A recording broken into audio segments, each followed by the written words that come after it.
রংটা যখন বল দিয়ে খেলছিল তখনই একটা হলুদ রঙ তার সঙ্গে খেলার জন্য চলে আসে, কিন্তু তখনই সেখানে একটা লাল রং এসে মাটিতে বোর্ড গিরে দিয়ে বলতে শুরু করে এটা আমার জায়গা। যার কারণে বাধ্য হয়ে নীল এবং হলুদ রং খেলার জন্য অন্য একটা জায়গা খুঁজতে শুরু করে দেয়, কিন্তু তারা যেখানেই যেত সেখানেই লাল রংটা দিয়ে বোর্ড লাগিয়ে দিত।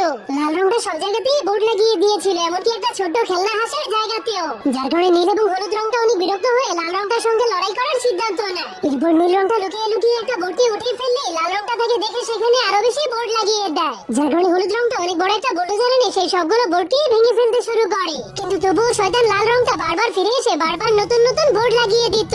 যার কারণে অবশেষে তারা দুইজন অনেক ক্লান্ত হয়ে একটা গাছের নিচে বসে পড়ে, কিন্তু তখনই তারা দুইজন একটা পাতাকে ছুঁলেই সেটা সবুজে পরিণত হয়ে যায়। যার কারণে তারা অবাক হয়ে আবার চেষ্টা করলে বুঝতে পারে নীল এবং হলুদ রং মিলালে সবুজ রং তৈরি হয়, যা দেখে তাদের দুইজনের মাথায় অনেক সুন্দর একটা আইডিয়া চলে আসে। এই জন্য তারা লাল রংটার কাছে গিয়ে তার সবগুলো বোর্ডকে সবুজ কালার করে দেয়। তখন সবাই মনে করেছিল লাল এটাকে পছন্দ করবে না, কিন্তু লাল রংটা তাদের উপর না রেখে খুশি হয়ে বলতে শুরু করে চলো এখন আমরা একটা নতুন খেলা খেলবো। যখন আমরা সবুজ রং দেখবো তখন সামনের দিকে যাব, আর যখনই লাল রং দেখবো তখনই থেমে যাব।